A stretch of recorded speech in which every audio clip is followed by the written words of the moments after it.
Aiyus Cogens y su importancia en el derecho internacional, análisis de su aplicación durante la administración de Donald Trump. Introducción. El Aiyus Cogens representa el pilar fundamental del derecho internacional, compuesto por normas imperativas que protegen principios esenciales de la humanidad.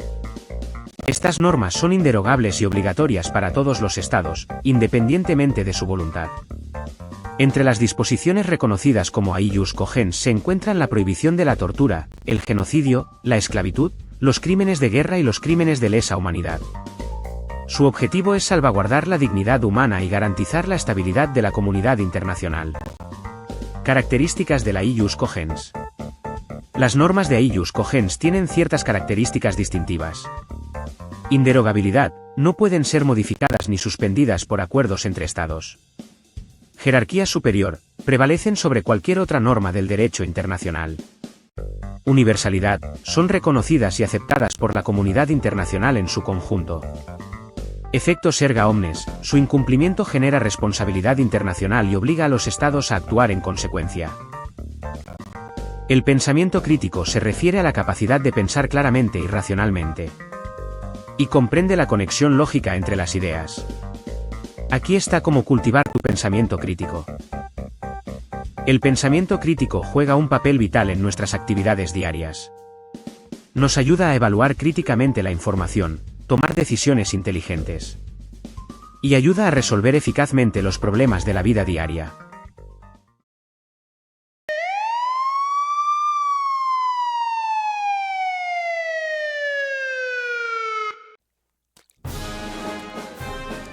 Crimen. Es una palabra que evoca imágenes de callejones oscuros, rostros enmascarados y el escalofriante sonido de los barrotes de una prisión. Durante siglos, ha sido una presencia tangible, una violación física de nuestro mundo y sus habitantes. Pero ¿qué ocurre cuando la naturaleza misma del crimen evoluciona? ¿Qué sucede cuando el campo de batalla se traslada de las calles que pisamos a las redes digitales que nos conectan?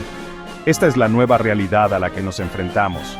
Una realidad donde las líneas entre lo físico y lo digital se difuminan, y la cara del crimen se transforma en algo mucho más esquivo e insidioso. Esta es una historia sobre esa evolución. Se trata de las teorías que nos ayudan a comprender por qué las personas cometen delitos y cómo esas teorías se están desafiando y remodelando en nuestro mundo hiperconectado. Pero lo más importante es que se trata de la inquietante comprensión de que las herramientas en las que hemos confiado durante generaciones para combatir el crimen pueden ya no ser suficientes.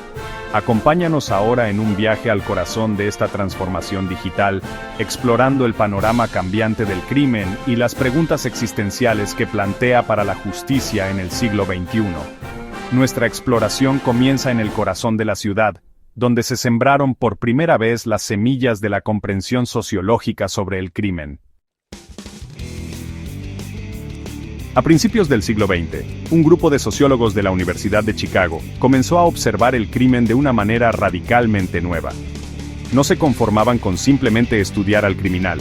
Querían comprender el entorno que generaba la criminalidad. Su trabajo, que llegó a conocerse como la Escuela de Sociología de Chicago, se centró en la ciudad como un organismo vivo, donde la pobreza, la desorganización social y los choques culturales creaban un terreno fértil para que floreciera el crimen. Imaginen, si quieren, las calles llenas de gente de Chicago en los años 20, oleadas de inmigrantes que buscaban una vida mejor, solo para encontrarse hacinados en barrios marginales superpoblados, plagados de pobreza y desesperación. En estos rincones olvidados de la ciudad, las estructuras sociales tradicionales se derrumbaron. Los lazos familiares, comunitarios y de valores compartidos se desintegraron, reemplazados por el anonimato y una sensación de desesperanza. Fue en estos entornos, argumentó la Escuela de Chicago, donde prosperó el crimen. Al carecer del tejido social que normalmente regulaba el comportamiento, los individuos eran más propensos a recurrir al crimen como medio de supervivencia, o como una forma de arremeter contra las circunstancias que percibían. La ciudad, argumentaron, no era solo un telón de fondo para el crimen, era un caldo de cultivo para él. Esta idea, de que el crimen es tanto producto del entorno como de la elección individual, fue innovadora. Desafió la noción predominante de que los criminales eran simplemente manzanas podridas, y obligó a la sociedad a confrontar la incómoda realidad de que sus propias desigualdades estaban contribuyendo al problema. La exploración de las influencias sociales en el crimen no terminó con la escuela de Chicago. Robert Merton, un destacado sociólogo, amplió su trabajo al introducir el concepto de anomia, un estado de falta de normas que surge cuando hay una desconexión entre los objetivos sociales y los medios legítimos para alcanzarlos. Merton argumentó que cada sociedad tiene su propio conjunto de objetivos culturalmente definidos, a menudo centrados en el éxito y la riqueza material. En Estados Unidos, por ejemplo, el sueño americano, la idea de que cualquiera puede alcanzar la prosperidad a través del trabajo duro, es un poderoso motivador. Sin embargo, ¿qué sucede cuando a las personas se les niega el acceso a los medios legítimos para lograr estos objetivos? ¿Qué sucede cuando los caminos hacia la educación, el empleo y el progreso económico están bloqueados por la pobreza, la discriminación o la falta de oportunidades? Aquí, según Merton, es donde entra en juego la anomia. Imaginen a un joven, criado con la promesa del sueño americano, que se encuentra atrapado en un ciclo de pobreza. Ve los brillantes símbolos del éxito a su alrededor, pero se le niega el acceso a las mismas herramientas que necesita para lograrlo. Esta desconexión entre las aspiraciones y las oportunidades crea una sensación de frustración, resentimiento y, en última instancia, anomia. Es en este estado de anomia, argumentó Merton, donde las personas son más propensas a recurrir al crimen.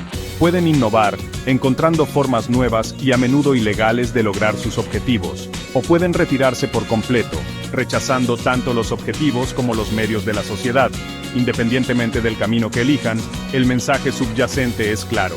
Cuando se rompe el contrato social, cuando a las personas se les niega una oportunidad justa de éxito, el crimen se convierte en una respuesta predecible, incluso racional. Edwin Sutherland, otro destacado sociólogo, adoptó un enfoque diferente pero igualmente convincente para comprender las raíces sociales del crimen.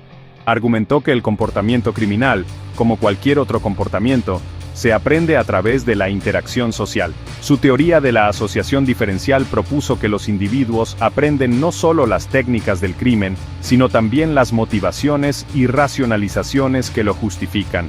Imaginen a un niño que crece en un barrio donde el tráfico de drogas es común. Desde temprana edad, son testigos de los entresijos del comercio, el lenguaje codificado, el intercambio de dinero por drogas, la amenaza constante de violencia. Ven a los traficantes de drogas no como criminales, sino como modelos a seguir, empresarios exitosos que han encontrado una manera de vencer al sistema. A medida que el niño interactúa con estas personas, comienza a internalizar sus valores, actitudes y comportamientos. Aprenden a justificar el crimen como un mal necesario, una forma de sobrevivir en un mundo que les ha fallado. Cuanta más exposición tengan a estas influencias criminales, más probabilidades habrá de que adopten un estilo de vida criminal. La teoría de Sutherland destaca la poderosa influencia de nuestros círculos sociales en la formación de nuestro comportamiento. Sugiere que el crimen no es simplemente una cuestión de elección individual, sino que a menudo es el producto del aprendizaje social, transmitido de una generación a la siguiente. Sección 5. La deshumanización de Bandura. Justificando el castigo en la era digital. Ahora, incorporemos a otro pensador prominente, Albert Bandura. Si bien no se centra directamente en el crimen, su trabajo sobre el aprendizaje social y la agresión ofrece información crucial sobre cómo percibimos y castigamos a los criminales, especialmente en la era digital. La teoría de la desconexión moral de Bandura destaca cómo los individuos y las sociedades pueden justificar actos inhumanos deshumanizando a las víctimas. Este proceso implica despojar a las personas de sus cualidades humanas, lo que facilita infligir daño sin experimentar restricciones morales. Piensen en lo fácil que es ser cruel e insensible en línea. Detrás del anonimato de una pantalla, las personas se convierten en nombres de usuario, avatares, o peor aún, en objetivos. Los reducimos a puntos de datos, despojándolos de su humanidad y facilitando la justificación de comentarios de odio, ciberacoso o incluso campañas de acoso en línea. Estos actos, a menudo descartados como virtuales, pueden tener consecuencias devastadoras en el mundo real para las víctimas. Sin embargo, los perpetradores a menudo sienten poco remordimiento, protegidos por el velo deshumanizador de Internet. No ven las lágrimas, el miedo, la autoestima destrozada, solo un objetivo que merece ser castigado. El trabajo de Bandura es un duro recordatorio de que la capacidad de crueldad no se limita al mundo físico. De hecho, la era digital puede amplificar esta capacidad al proporcionar nuevas herramientas y plataformas para la deshumanización y la agresión. Sección 6. De las calles a los servidores. El crimen en la era digital. Y esto nos lleva al punto crucial de nuestro viaje, la transición del crimen del ámbito físico al digital. A medida que la tecnología se entrelaza cada vez más en el tejido de nuestras vidas, también lo hace el crimen, explotando las vulnerabilidades de nuestro mundo interconectado. Los callejones oscuros y las callejuelas de nuestras ciudades ya no son los únicos terrenos de caza para los criminales. Han expandido su alcance, infiltrándose en las mismas redes que nos conectan. Esto no quiere decir que el crimen tradicional haya desaparecido. Sin embargo, está cada vez más entrelazado con su contraparte digital. Los robos se planifican en aplicaciones de mensajería cifrada, los acuerdos de drogas se negocian en la web oscura, y las redes de trata de personas explotan el anonimato de las plataformas en línea. Pero es la aparición de delitos puramente digitales lo que marca un cambio de paradigma en el panorama de la actividad delictiva. El delito cibernético, que alguna vez fue el reino de las personas conocedoras de la tecnología, se ha convertido en una industria global, con organizaciones criminales sofisticadas que emplean ejércitos de piratas informáticos, programadores e ingenieros sociales. Sección 7. El nuevo arsenal. Criptomonedas, propaganda y manipulación social. Estos delincuentes digitales vienen armados con un nuevo arsenal de armas, herramientas que explotan las mismas tecnologías de las que hemos llegado a depender. Manipulan las criptomonedas para lavar dinero y financiar actividades ilícitas, dejando rastros prácticamente imposibles de rastrear. Difunden desinformación y propaganda en las redes sociales, sembrando la discordia, manipulando la opinión pública y erosionando la confianza en las instituciones. Hackean bases de datos corporativas, reteniendo información confidencial como rehenes para pedir rescate. Se aprovechan de las personas a través de estafas de phishing, robo de identidad y fraude en línea. Incluso se infiltran en infraestructuras críticas, amenazando con interrumpir servicios esenciales como las redes eléctricas y los sistemas de transporte.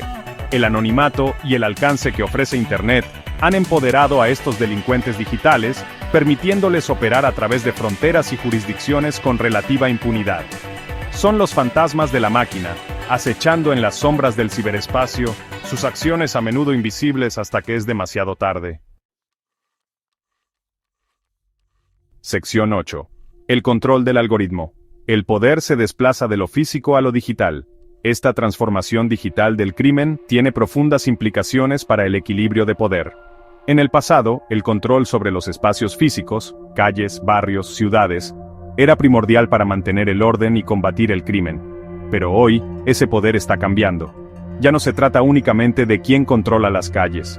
Se trata de quién controla el flujo de información. Los algoritmos que gobiernan nuestras experiencias en línea, los gigantes tecnológicos que recopilan y controlan nuestros datos, las plataformas que moldean nuestras percepciones, estos son los nuevos agentes de poder en la era digital. Y ejercen un nivel de influencia sin precedentes sobre nuestras vidas. Este cambio presenta un profundo desafío para las agencias policiales tradicionales y los sistemas de justicia penal. ¿Cómo se vigila un mundo sin fronteras? ¿Cómo se responsabiliza a las personas por delitos cometidos en el reino etéreo del ciberespacio? ¿Cómo se puede siquiera empezar a comprender, y mucho menos combatir, las complejidades de la manipulación algorítmica y el crimen impulsado por la IA? Sección 9. Conclusión. Una nueva era del crimen, una nueva búsqueda de la justicia. Nos encontramos en una encrucijada, frente a un futuro incierto donde las líneas entre lo físico y lo digital continúan difuminándose, y la naturaleza misma del crimen está en constante evolución. Las viejas reglas ya no se aplican por completo, y las herramientas en las que hemos confiado durante generaciones parecen terriblemente inadecuadas en esta nueva realidad. El desafío que tenemos ante nosotros es inmenso. Debemos encontrar nuevas formas de comprender y abordar las causas fundamentales del crimen en la era digital, cerrar la brecha digital, empoderar a las personas con el conocimiento y las habilidades para navegar por el mundo en línea de forma segura y responsable. Debemos desarrollar nuevas herramientas y estrategias para las fuerzas del orden, equipándolas para combatir las complejidades del delito cibernético, al tiempo que defendemos nuestros derechos y libertades fundamentales. Debemos fomentar la cooperación y la colaboración globales, reconociendo que la lucha contra el delito digital trasciende las fronteras nacionales. Este no es solo un desafío tecnológico, es un desafío social. Exige un replanteamiento fundamental de nuestro enfoque del crimen, la justicia y la seguridad en la era digital. Nos exige confrontar verdades incómodas sobre nosotros mismos, nuestras sociedades y las consecuencias imprevistas de nuestros avances tecnológicos. El futuro del crimen se está escribiendo en las líneas de código que dan forma a nuestro mundo digital. La pregunta es, ¿seremos los arquitectos de un futuro justo y equitativo? ¿O nos convertiremos en víctimas de nuestra propia creación? La respuesta, como siempre, está dentro de nosotros.